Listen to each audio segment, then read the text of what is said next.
Bom dia! Está no ar mais um episódio do Panorama Câmara. Direto dos estúdios da Câmara Espanhola, são as 10 horas da manhã deste 4 de agosto.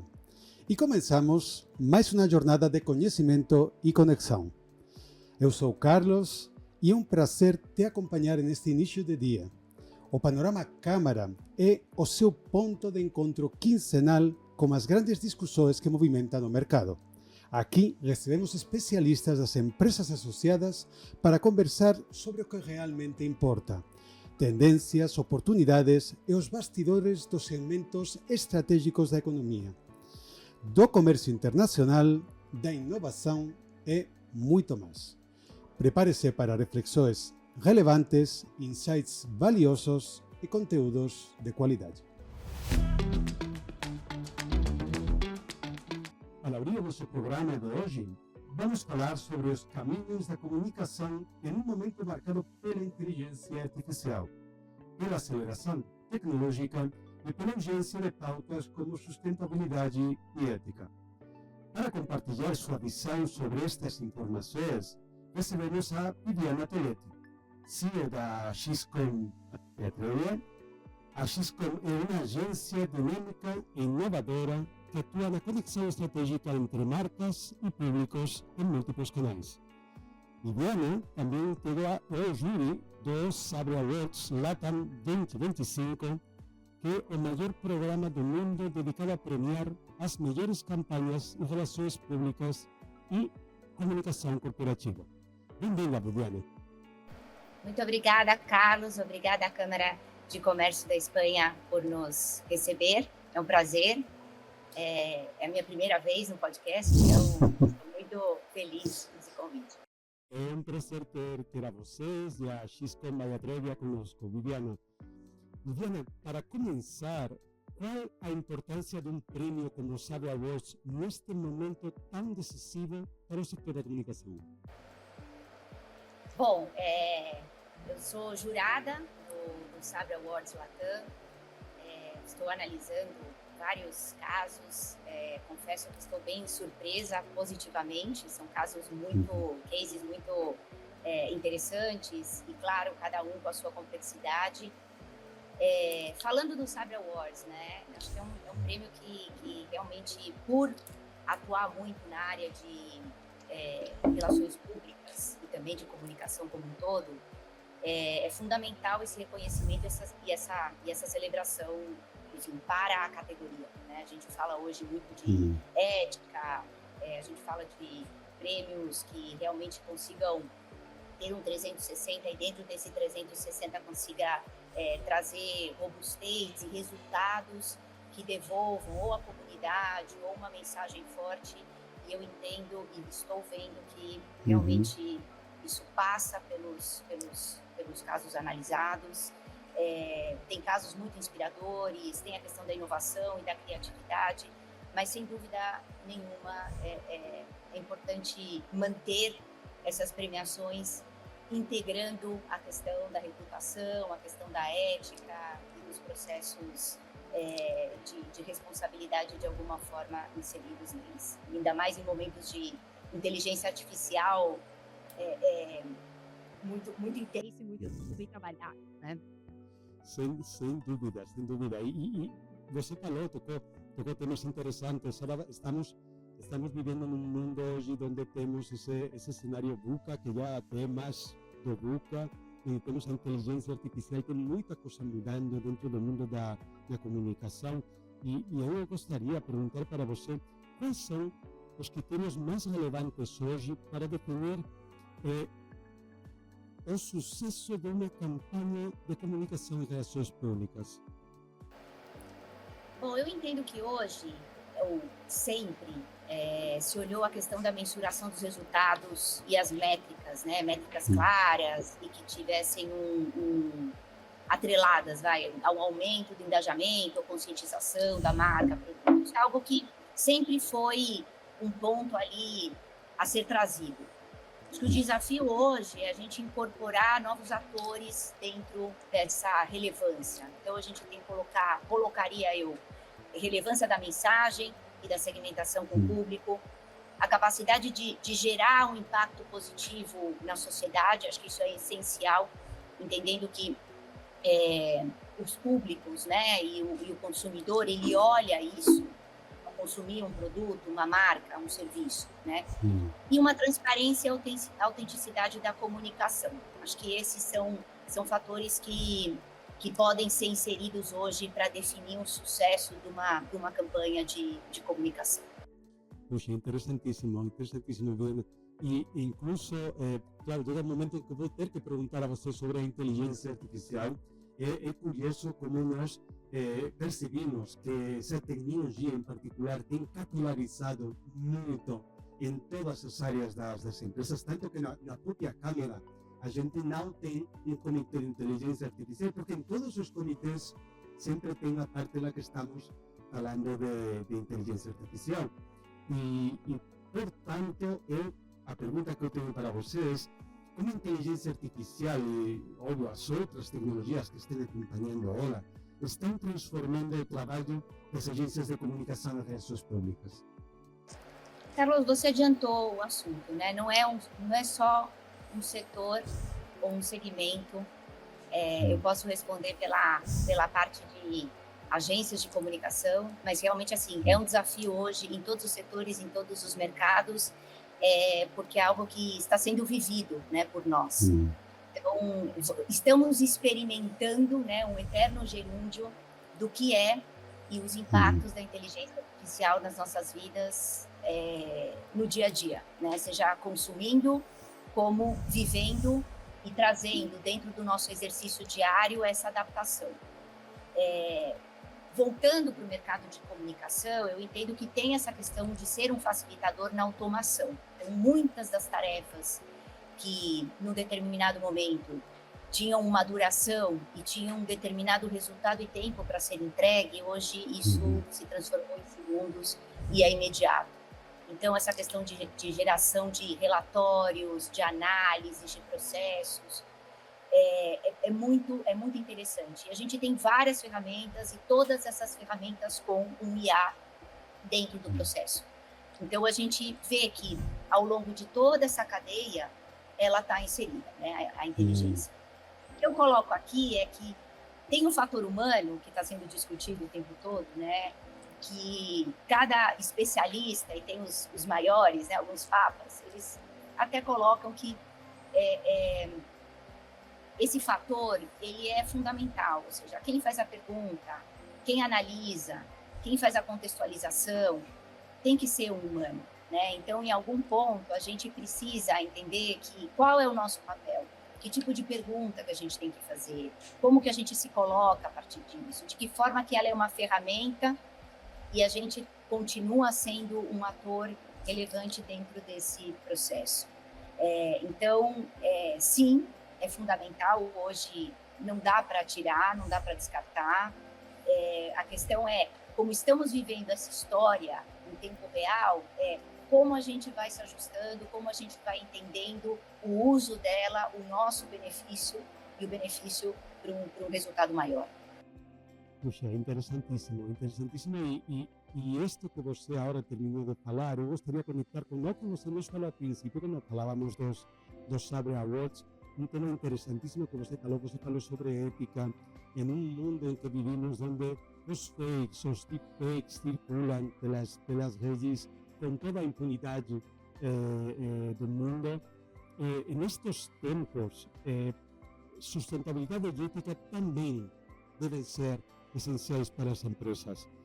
Como você acha que as empresas já estabelecidas podem se adaptar e se renovar neste novo cenário?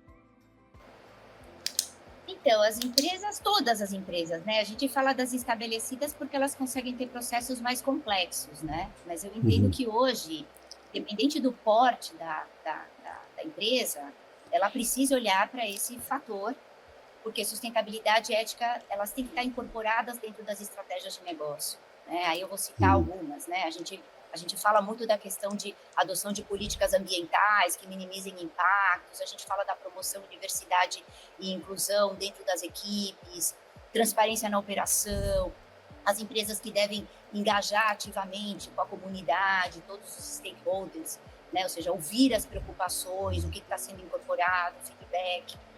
Eu queria trazer um pouco do que nós fazemos, né, no Grupo Atrevia. Então, nós já temos isso muito incorporado, né?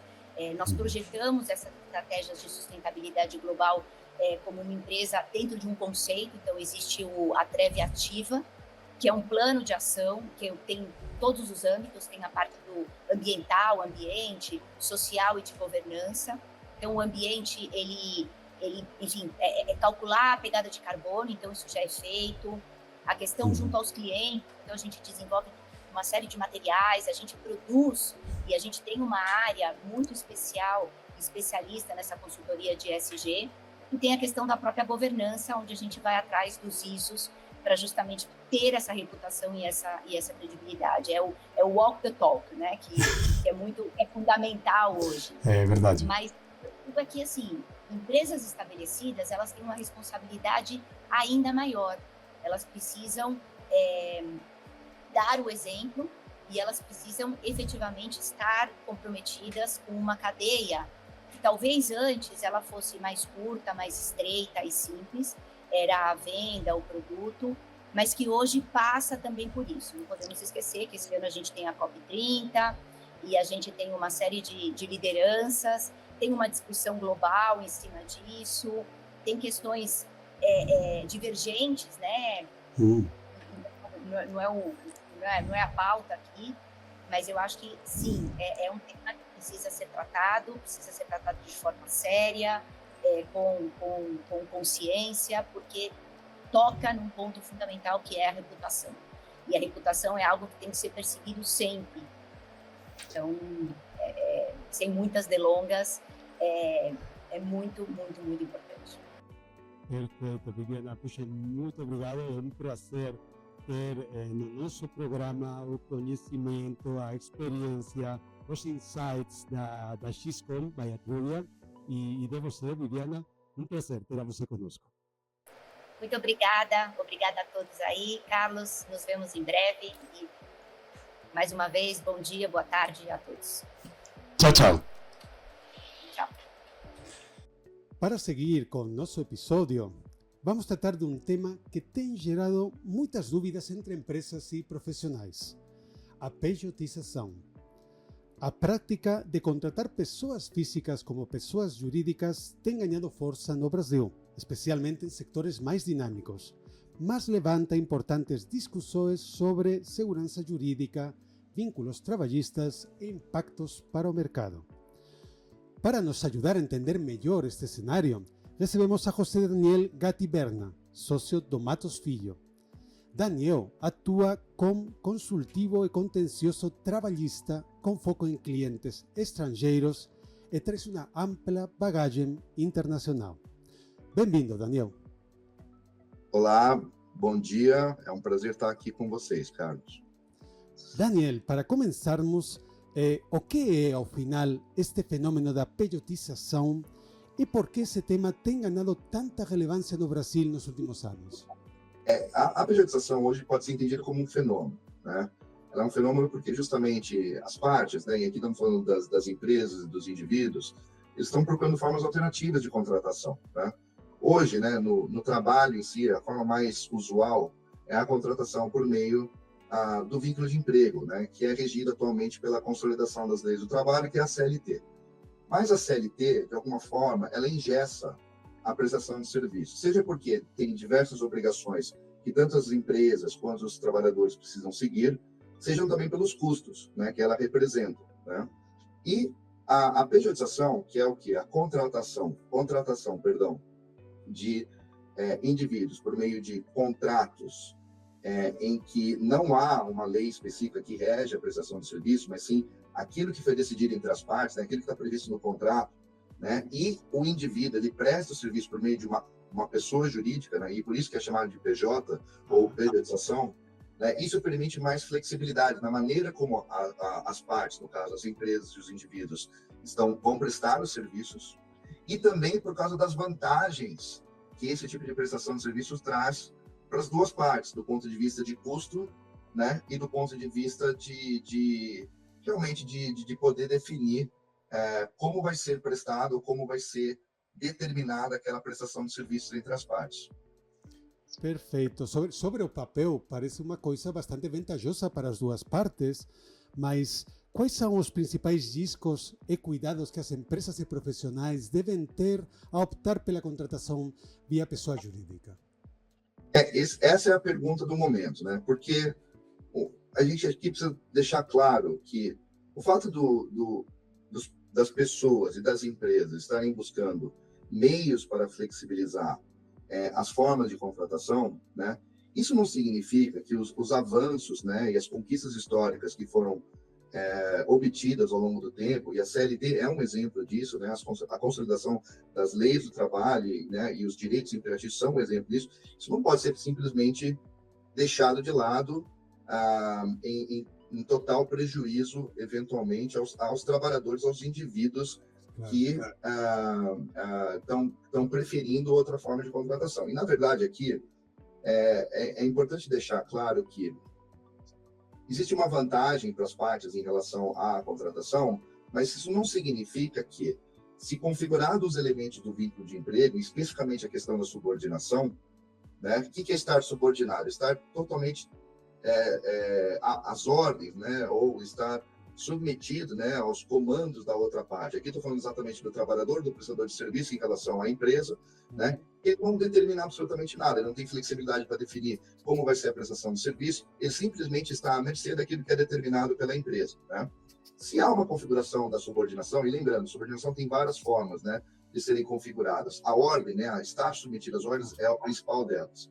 Mas quando há subordinação, não há que se falar, né, em formas alternativas de contratação. Aí, quando se contrata uma PJ, e na verdade o tratamento que eu dou para aquela PJ é um tratamento típico de uma relação de emprego, isso não é uma pejotização válida, né, que é aquilo que está sendo discutido hoje nos tribunais. Então, qual que é o limite da validade dessa forma alternativa de contratação? É isso que os tribunais estão querendo pensar hoje. A Justiça do Trabalho está com uma postura um pouquinho mais conservadora em relação a isso. As autoridades trabalhistas também, aqui por autoridades trabalhistas eu falo do Ministério Público do Trabalho, né? Mas o Supremo Tribunal Federal está querendo, talvez, estabelecer, enquanto não tem uma lei mais definitiva, ou pelo menos uma lei mais esclarecedora, quais são os limites da contratação. Por quê? Porque se, eventualmente, eu contrato uma PJ, né? Uma pessoa que até mesmo aceitou ser contratado como PJ, mas ela é tratada como se fosse um empregado, não faz sentido, né, eu simplesmente eliminar a aplicação da CLT para esse tipo de relação jurídica. Claro, claro, e aí você tocou um tema importante, que é qual é a intervenção da justiça, logicamente, em todo este processo.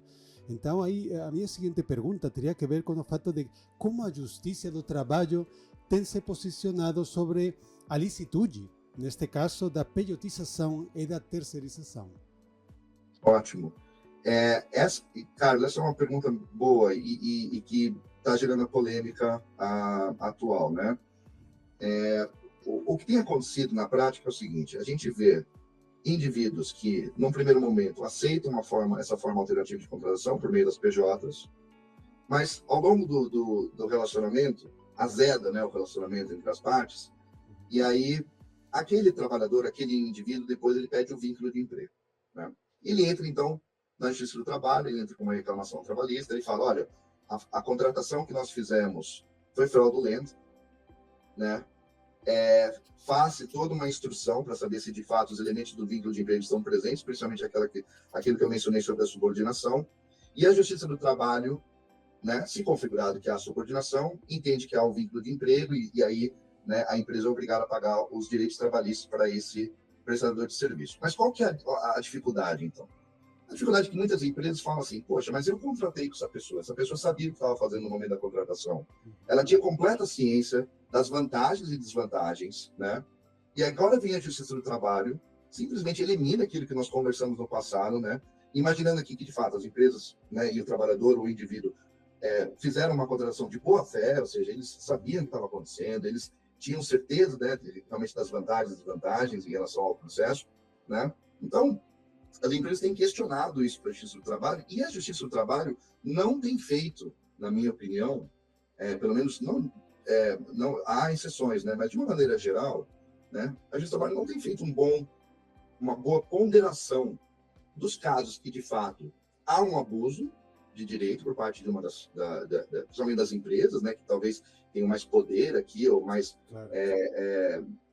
Como se fala, mais barganha, né, em cima do trabalhador, para negociar aquilo que ela entende que é melhor para os interesses dela, né, e não é esses casos que nós estamos falando, mas estamos falando daqueles outros casos em que, de fato, a parte ou o indivíduo tinha completa ciência daquilo que estava fazendo, né, a justiça simplesmente elimina aquilo e fala que é empregado e a empresa tem que arcar com todos os direitos relacionados a isso, né? Então, é aqui que entra a discussão. A Justiça do Trabalho tem sido mais conservadora, como historicamente foi em relação à proteção dos direitos, e também as autoridades trabalhistas, né? Eu acho que o Ministério Público do Trabalho também tem feito um papel nesse sentido.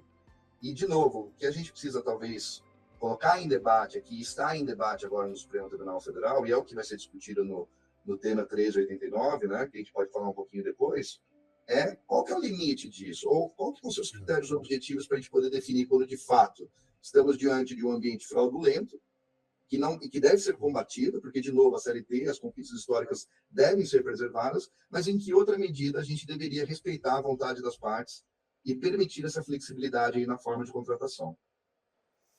Perfeito. Não, acho muito interessante porque até esta é uma dinâmica que leva já muito tempo acima da mesa, mas recentemente aconteceu uma mudança, e esta mudança foi que o STF, o Supremo Tribunal Federal, fez uma suspensão de esses processos.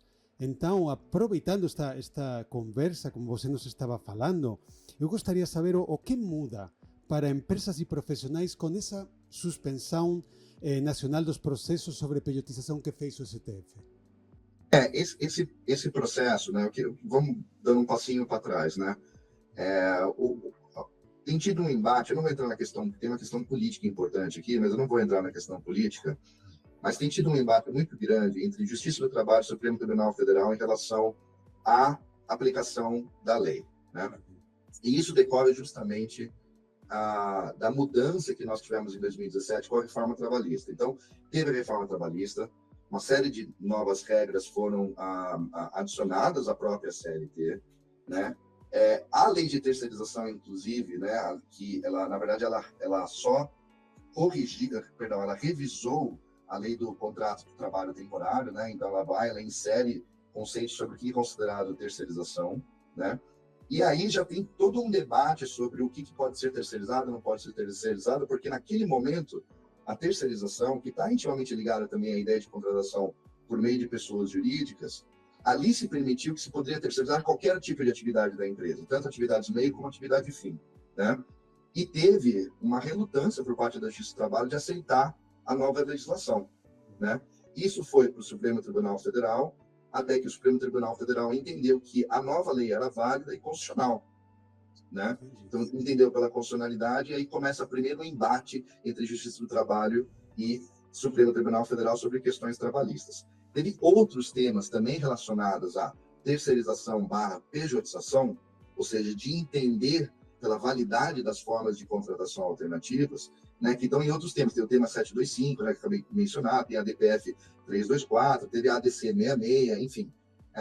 São outros temas que foram enfrentados e que, mesmo assim, mesmo com respostas contundentes do Supremo Tribunal Federal, falando da seguinte forma: olha, se houve vontade entre as partes, se entendido que não houve fraude na forma da relação jurídica, né? Isso é importante deixar claro. O Supremo Tribunal Federal não é que ele eliminou a possibilidade de ser reconhecido o vínculo de emprego, ele só pediu para que se atentasse aos interesses e ao acordo de vontade das partes, no seguinte sentido: se de fato os contratos foram celebrados em boa fé, né, e preservados os interesses, né, e a capacidade das partes de poder negociar aquele contrato, lá que se, né, a justiça decidir de outra forma, né, salvo, claro, de novo, se a prestação de serviço não foi feita de uma maneira correta, se foi constatado os elementos do vínculo, em especial a subordinação. Então, ficou esse embate, tem decisões do Supremo Tribunal Federal, e a Justiça do Trabalho ainda continua julgando contra o Supremo Tribunal Federal. Então, o que aconteceu agora? Teve um caso, né, que envolve franquias, que inclusive é um caso que o Marcos Filho está atuando diretamente, é um processo que nós somos responsáveis, que o Gilmar Mendes chegou e falou: olha, chega dessa briga. Então, ele suspendeu, né, todos os processos que tratam de reconhecimento de vínculo de emprego de PJs, né? E ele vai colocar agora em discussão esses limites. Fala assim, pessoal, a partir de agora vai ser um precedente obrigatório, né, que todos vão ter que respeitar, então eles vão discutir agora quais são os limites da validade das formas de contratação e vamos ver o que vai acontecer. Então, esse tema vai ser muito importante para as empresas, muito importante para nós, aplicadores do direito também, porque eu acho que a ideia aqui é começar a dar um pouco mais de segurança para todos os envolvidos, né? Porque até agora é muito difícil. A gente fala, posso contratar como PJ? Pode, desde que faça assim, assim, assado. 2 anos depois, aquela pessoa sai, ou rescinde o contrato, entra com a reclamação trabalhista, e a gente trabalha, vai lá e garante, e fala, pô, o que aconteceu aqui, né? Então, vamos torcer aqui, há uma torcida, né, pelo bem do empreendedorismo brasileiro e também pelo bem da flexibilidade aqui, da forma de prestação de serviços, né, para que se coloque o pingo nos is aqui e a gente tenha talvez um ambiente um pouco mais seguro, né, para a prestação de serviço e também para os negócios no Brasil. Puxa, faz todo sentido, Daniel. O que eu tenho certeza é que a gente vai falar muito sobre esta questão. Sem dúvida. Porque pelo que você falou, é uma questão que vai trazer muita conversa, vai trazer muito debate, mas tomara que finalmente, verdade, consiga arreglar, consiga deixar mais claro para todas as partes como pode funcionar esse processo. Sem dúvida, eu acho que esse é um anseio das empresas, eu acho que é um anseio de muitos trabalhadores também, porque tem muitos trabalhadores que hoje tem se discutido sobre as vantagens ou desvantagens, né, de ser CLT, né?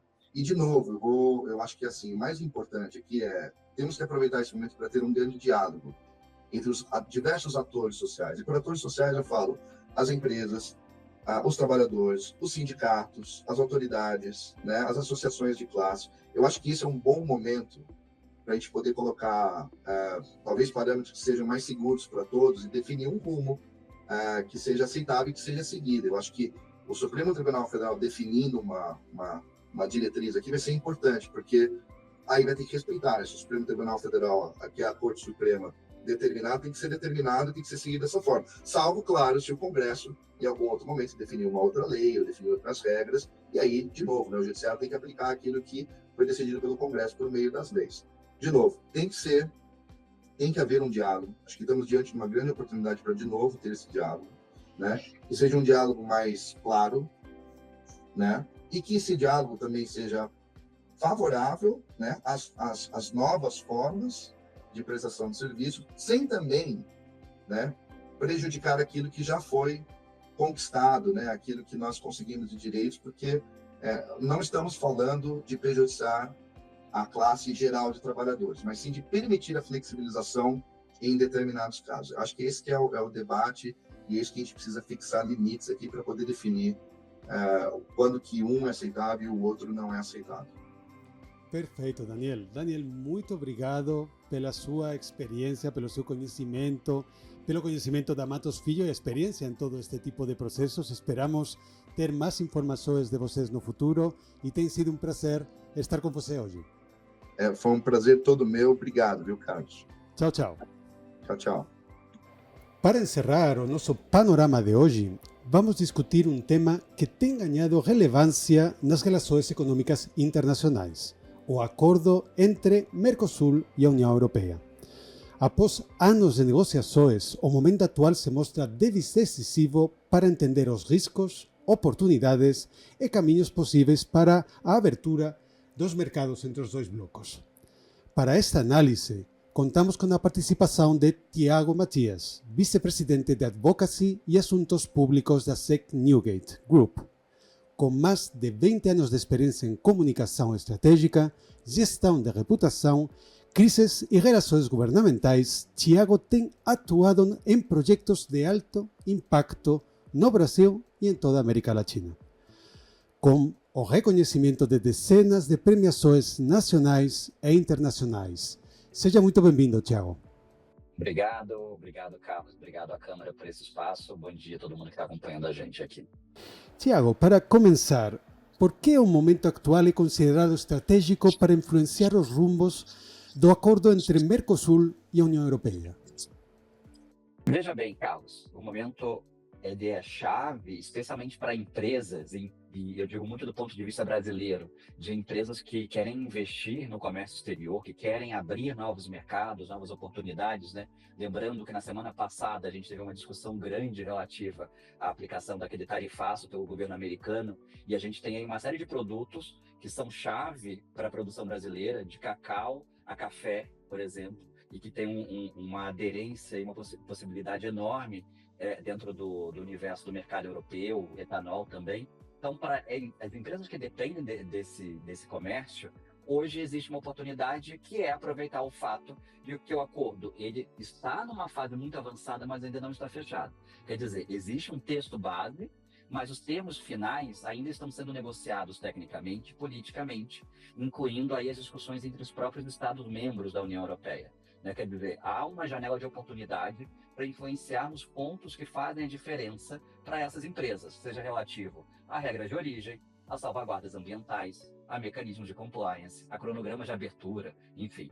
E se essas empresas esperarem para se mexerem, para se moverem só depois de uma ratificação pelos Estados-membros, a Inês é morta, como dizemos aqui no Brasil, e a margem de influência é praticamente zero, né? A gente viu isso acontecer no passado, por exemplo, no acordo entre a União Europeia e Vietnã, que durante a construção desse texto garantiu exceções e transições importantes para alguns setores, e quem ficou de fora depois teve que se adaptar no improviso, mas é exatamente nesse tipo de fase, né, da pré-ratificação, que essas empresas podem atuar, e nós, como Sec Newgate, temos entrado aí, por exemplo, a Confederação Nacional de Agricultura, CNA, é um cliente nosso no Brasil, que atua em Bruxelas, é cliente, tem uma operação da Sec Newgate em Bruxelas, apoiando no trabalho de construção de narrativas técnicas para abrir conversas com os stakeholders certos a influir em questões que são decisivas para a agricultura. Em novembro, a gente tem uma discussão relevante em Bruxelas sobre o mercado de álcool e etanol, e esses espaços não estão abertos. Então,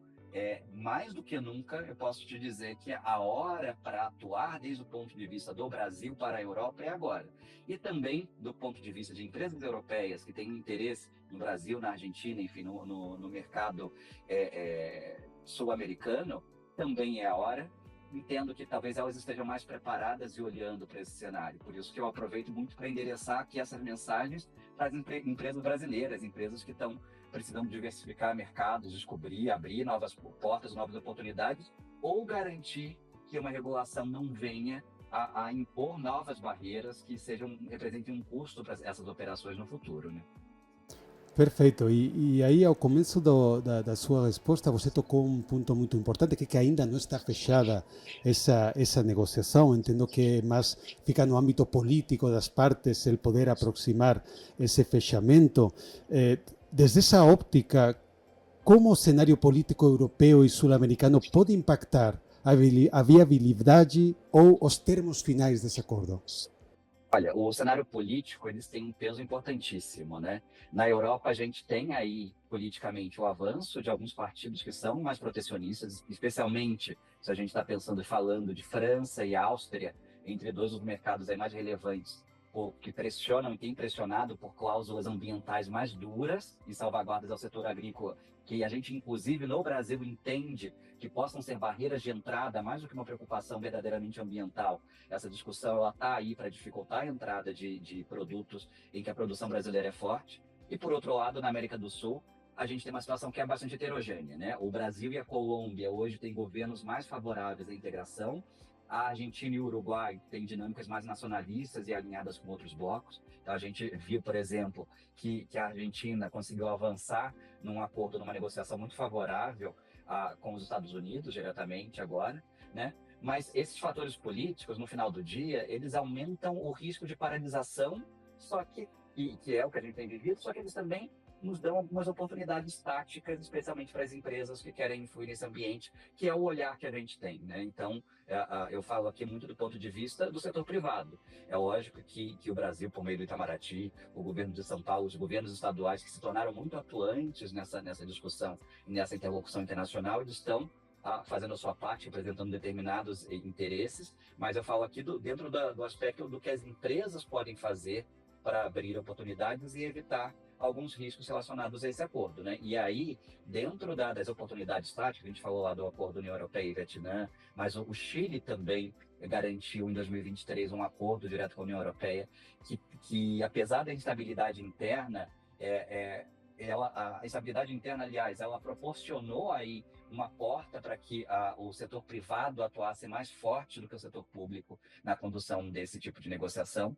E justamente em meio a essa instabilidade que as empresas elas precisam, talvez, olhar mais para os seus relatórios de inteligência política, olhar mais para questões de análise de cenários, né, tentando traduzir e antecipar alguns movimentos eleitorais, traduzir e antecipar algumas oportunidades regulatórias, para que elas possam desenhar aí o seu plano trienal, quinquenal, enfim, de acordo com os cenários que elas vão encontrar nesses mercados que são chave e, mais do que tudo, enfim, no mercado comum dentro da Europa, que é o que está em jogo aqui, né? A gente está falando do mercado da União Europeia, mas entendemos que é um mercado que, uma vez vencida a barreira do acordo, ele também precisa de um acompanhamento, de um segmento a nível país, especialmente dentro daqueles que são maiores, daqueles que apresentam e representam uma oportunidade maior de negócio para o Brasil, dentre os quais a Espanha, com certeza, é uma prioridade. E é um país onde,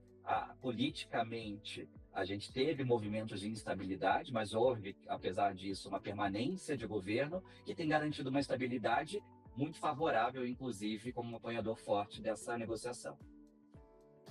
Tiago, e falando um pouco do contexto global que não só muda em meses, sino que ultimamente está mudando em questão quase de horas, não? Poderíamos falar. Mas o que mudou nesse contexto global que torna esse acordo ainda mais relevante ou até mais desafiador? Olha, o mundo, né, ele está mais fragmentado, vamos dizer assim, nos últimos anos, e isso tem se acentuado com muita velocidade. Desde a pandemia, isso não tem a ver só com uma mudança de governo nos Estados Unidos, que tem sido mais provocativa em relação ao papel das empresas e dos países, né, mas a pandemia foi um fator de fragmentação do comércio global. A guerra da Ucrânia foi outro fator, especialmente dentro dos setores de choque de energia, né? A pandemia, em termos de choque logístico, teve um impacto enorme em que alguns setores ainda não conseguiram se reencaixar e reenquadrar sua cadeia logística, mesmo depois do pós-pandemia. E aí a gente tem avançado também com esse aumento da rivalidade entre Estados Unidos e China, mudando a lógica dos acordos comerciais. Quer dizer, eles deixam de ser apenas instrumentos econômicos e têm passado a ser ferramentas de política externa, seguranças, valores, e, em alguma medida, até alguns analistas podem entender que de influência direta sobre a realidade de alguns estados, né? E dentro desse contexto, a gente tem aí o acordo Mercosul-União Europeia ficando cada vez mais relevante, especialmente para mercados como o Brasil. E olha que a gente está falando de um mercado em que a nossa variação, né, dentro do comércio exterior, a nossa diversificação dentro do universo do comércio exterior brasileiro é muito grande. Então, a gente tem a China como principal parceiro comercial, mas isso não chega a 40% de tudo. Então, você tem aí uma variedade: Estados Unidos, União Europeia, Japão, os países árabes. O Brasil, ele exporta para um volume grande de países, importa também de um número grande de países, o que nos dá certa segurança, mas o mercado europeu não à toa. O presidente Trump dos Estados Unidos, quando fechou o acordo dos Estados Unidos e União Europeia, disse que esse talvez seja o maior acordo já feito, porque dá acesso ao maior mercado de consumo fora dos Estados Unidos. Então, o mercado europeu é o maior mercado de consumo do mundo, além do americano, e com o qual o Brasil e os países do Mercosul têm uma afinidade cultural grande para chegar a isso. E aí, sim, garantindo previsibilidade, garantindo padrões regulatórios comuns, acesso preferencial, que são maneiras que a gente encontra, ou que os estados encontram, para garantir essa previsibilidade, né? Então, a geopolítica, ela é um fator de instabilidade, mas é justamente na busca por acordos como esse que a gente pode tentar encontrar um caminho que ajude as empresas a se planejarem, a terem uma previsibilidade maior. E aí, isso me lembra muito, porque ele está muito vivo, né? Durante acho que não chegamos a 30 dias de discussão sobre o tarifaço americano, E nós lemos e acompanhamos muito, por exemplo, sobre como algumas empresas brasileiras, mais notadamente a Embraer, que depende, enfim, muito do mercado americano, porque exporta para lá 40% dos seus aviões, como o presidente da Embraer pessoalmente se envolveu em uma agenda junto aos influenciadores e tomadores de decisão em Washington, para que houvesse um contexto em que a companhia fosse poupada. Não vou dizer que houvesse uma reversão das expectativas, porque não houve, mas de fato, quando houve aí na semana passada a aplicação do tarifaço, a Embraer foi talvez a empresa mais vitoriosa, no sentido de que aviões, peças de aviões, equipamentos aeronáuticos, etc., foram explicitamente tirados do pacote do tarifaço. Então, quer dizer, isso tudo mostra como as empresas especialmente grandes e que podem investir nisso, elas têm um espaço para atuarem, não vou dizer nem a revelia e nem de forma concorrencial, mas atuarem também diretamente na defesa dos seus interesses, nas discussões desses grandes acordos políticos, diplomáticos entre Estados, para garantir essa previsibilidade, para garantir a gestão do risco que está associada ao cenário que existe hoje. Quer dizer, o não acordo. O cenário do acordo vai ajudar todo mundo a saber como se planejar, como investir e de onde esperar recursos, né? Enfim, resultados. Sem dúvida, Tiago. E uma coisa que se devem estar perguntando muitas empresas são quais sectores, na sua visão, têm mais a ganhar com a consolidação desse acordo Mercosul-União Europeia? Olha, os setores que mais ganham são aqueles que têm valor agregado e presença internacional. Então, a gente certamente está falando do agronegócio, do agronegócio brasileiro.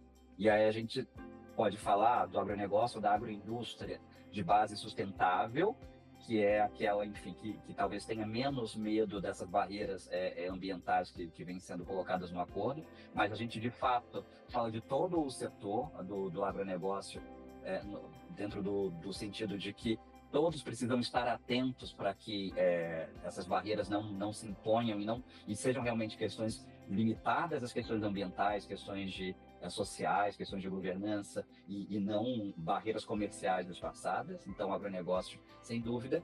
O setor de alimentos processados é um setor em que, no caso do Brasil, nós temos aí empresas muito fortes e que são grandes exportadoras, a BRF, enfim, que está dentro de um processo de fusão, mas são empresas que conseguiram conquistar um mercado muito forte, por exemplo, nos países árabes e dentro da Ásia, mas que podem olhar para o mercado europeu, né? O setor de bioenergia certamente é um setor que está sendo muito olhado, e a gente tem muitos dos grandes investimentos feitos por empresas europeias na América do Sul estão dentro do universo da energia renovável, a questão do hidrogênio verde, da amônia, enfim, e essas soluções elas têm sido olhadas e existem oportunidades aí.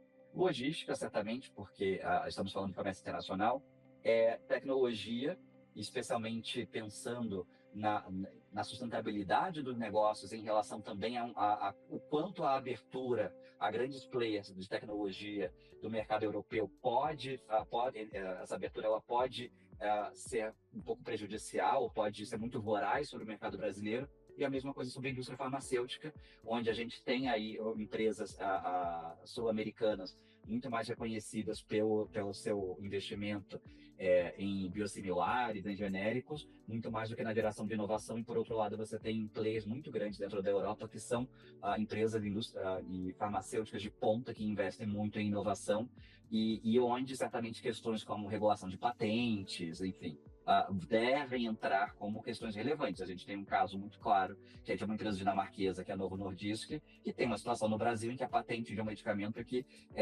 de um sucesso tão grande chegou a alterar a flutuação da moeda dinamarquesa por conta do influxo de capitais, que é o caso do Ozempic, que vence, que tem patente que expira agora, e a gente tem players brasileiros que estão já produzindo biosimilares para entrarem nesse mercado. Mas a discussão da Novo Nordisk, por exemplo, tem uma questão jurídica sobre a validade da patente, que ela não pôde usufruir o tempo integral porque o INPI demorou a emitir essa patente. São discussões que foram julgadas pelo STF em 2021, mas que podem voltar muito vivas na discussão do acordo Mercosul-União Europeia e para as quais os players dos dois lados têm que olhar porque, por exemplo, no caso da Novo Nordisk, eu tenho muito a sensação, e tenho isso falando de dentro, não por ter trabalhado com eles, mas com outros players que de alguma maneira atuaram nessa questão, que a empresa talvez não tenha olhado, não tenha feito a pressão no momento em que houve o julgamento do STF, lá entre 2021 e 2022,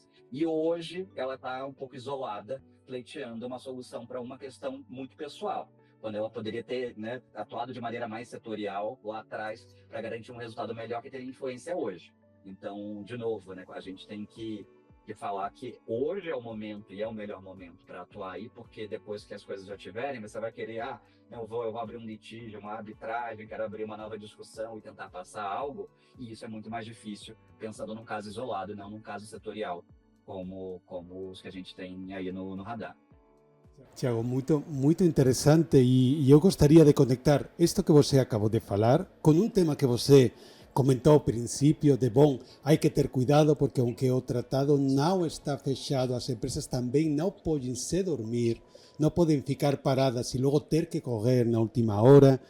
E a minha última pergunta iria nesse sentido de como empresas brasileiras, europeias também, devem se posicionar agora para aproveitar as oportunidades de abertura de mercado que podem acontecer.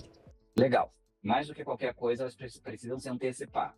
Acho que é essa lição da Novo Nordisk, que eu cito de novo, porque nunca foi minha cliente, apesar de ter trabalhado nessa questão de patentes, das patentes do setor farmacêutico, é claro no sentido de que a empresa talvez tenha perdido o momento certo de atuar e agora corre atrás do prejuízo. Então, para as empresas que querem buscar essa oportunidade, que querem aproveitar essa oportunidade, o momento é agora, se antecipando a possíveis riscos dessas discussões. Isso significa, então, mapear os riscos regulatórios, entender quais são os estágios das negociações em cada país, porque em alguns casos de discussões muito próprias, às vezes é preciso contribuir para a discussão pública por meio de ações de advocacy.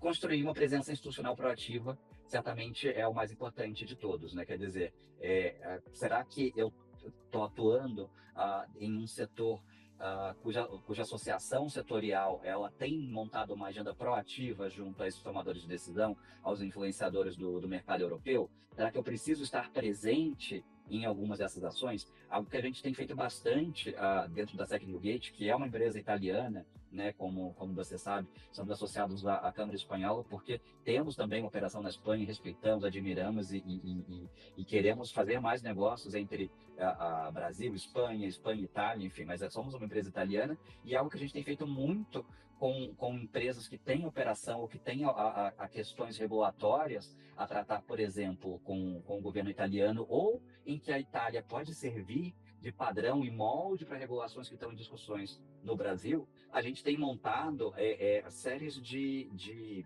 cold shows, enfim, em que a gente leva alguma dessas empresas, ou que a gente leva parlamentares, ou em que a gente leva influenciadores, jornalistas, enfim, todo esse universo de pessoas e instituições que ajudam numa tomada de decisão para visitarem Bruxelas, para visitarem Roma, para visitarem empresas que atuam nesse eixo e entenderem um pouco essa dinâmica do pensamento regulatório entre um mercado e outro.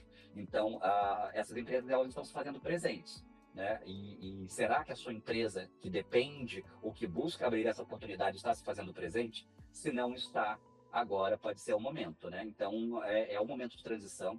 A gente tem um momento de transição global, de geopolítica, como a gente comentou aqui, fragmentada. E nesses momentos é onde a gente tem mais possibilidade de ação, mas para isso a gente precisa, de novo, saber quais são os riscos, quais são os players, quais são os estágios de cada coisa, e é muito importante se fazer presente, se não como empresa individualmente, pelo menos por meio de uma associação setorial forte. Tiago, muito obrigado a você e a Sec Newgate por nos trazer a sua experiência e o seu conhecimento em uma questão tão importante, tão estratégica e tão sensível. Muito obrigado. Obrigado a você, Carlos. Obrigado a todo mundo. Lembrando que estamos à disposição para levar e fazer essa conexão em qualquer conversa. Então, vocês são sempre bem-vindos, as empresas associadas à Câmara são sempre muito bem-vindas para a gente tomar um café.